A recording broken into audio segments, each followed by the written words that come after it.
पुढची एक मोठी बातमी, इस्रायलने इराणवरती हल्ला केल्याची मोठी बातमी समोर येते आणि हा हल्ला इराणचे सर्वोच्च नेते अयातुल्ला अली खामेनी यांच्या कार्यालयाजवळच थेट करण्यात आल्याची देखील माहिती मिळते आहे। मात्र खामेनी हे सध्या राजधानीमध्ये तेहरानमध्ये नाही आहेत अशी देखील माहिती सध्या समोर आलेली आहे। खामेनी यांना सुरक्षित स्थळी नेल्याची माहिती सध्या समोर येते आहे। सध्या इस्रायल, इराण आणि अमेरिका या देशांमधला हा संघर्ष आपण बघतोय। इस्रायल आणि अमेरिकेनं थेट इराणवरती हल्ला केलेला आहे। खरं तर अंतर्गत बंडाळी, अंतर्गत राजकारण देखील याला काहीसं कारणीभूत आहे। इराणचे सर्वोच्च नेते असणारे अयातुल्ला अली खामेनी यांच्या थेट कार्यालयाजवळ हा हल्ला झालाय।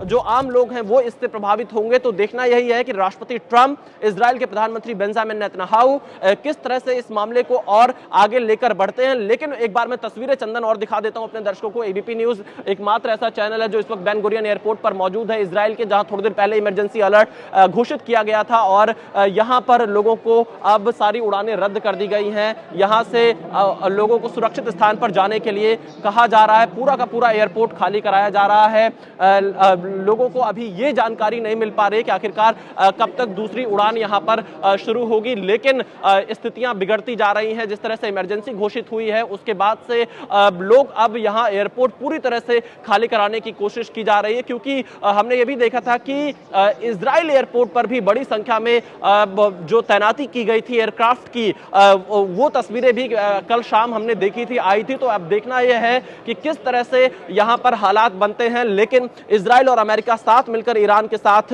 इस युद्ध की अगर शुरुआत कर रहे हैं तो अपने आप में एक ये बहुत ही चुनौतीपूर्ण हालात होगा पूरे पश्चिम एशिया के लिए। और इसीलिए पश्चिम एशिया के देश बार बार ये कोशिश कर रहे थे कि किसी भी तरह से ईरान और इजराइल के बीच में लड़ाई ना हो, अमेरिका के साथ समझौता हो। और वो समझौता कहीं ना कहीं फेल होता गया, क्योंकि परमाणु कार्यक्रम के मुद्दे पर ईरान पीछे नहीं हट रहा था। खासतौर पर जो यूरेनियम संवर्धन का मुद्दा था उससे पीछे नहीं हट रहा था ईरान। और यही वजह रही कि जब बातचीत फेल हुई उसके बाद अमेरिका और ईरान ने ये कुछ जगहों पर हमले किए हैं। हालांकि ये दावा किया जा रहा है इजराइल की तरफ से प्रिवेंटिव मेजर हैं, लेकिन ये प्रिवेंटिव मेजर से बढ़कर हमें स्थिति आगे बढ़ती हुई दिखाई दे रही है, क्योंकि अचानक से ही इजराइल में इमरजेंसी अलर्ट घोषित किया गया है। मेरी भी सुबह इजराइल के समय के मुताबिक 11:40 पर नई दिल्ली की फ्लाइट थी, लेकिन जब हम यहाँ एयर इंडिया के काउंटर पर पहुंचते हैं तो अचानक से इमरजेंसी अलर्ट घोषित होता है। लोग बंकर्स की तरफ भागते हैं और उसके थोड़ी ही देर बाद, अब से आधे घंटे पहले यह बताया गया कि सब की सब उड़ानें इजराइल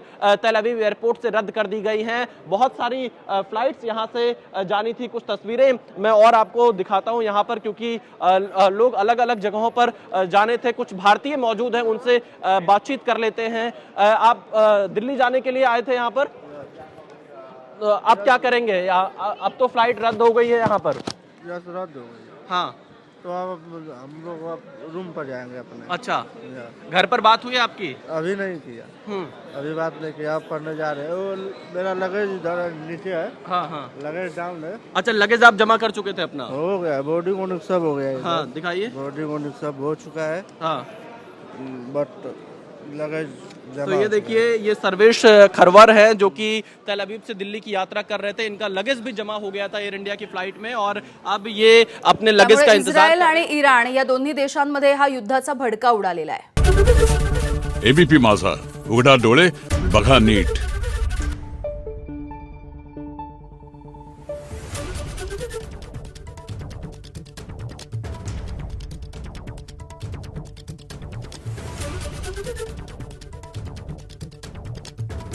Thank you.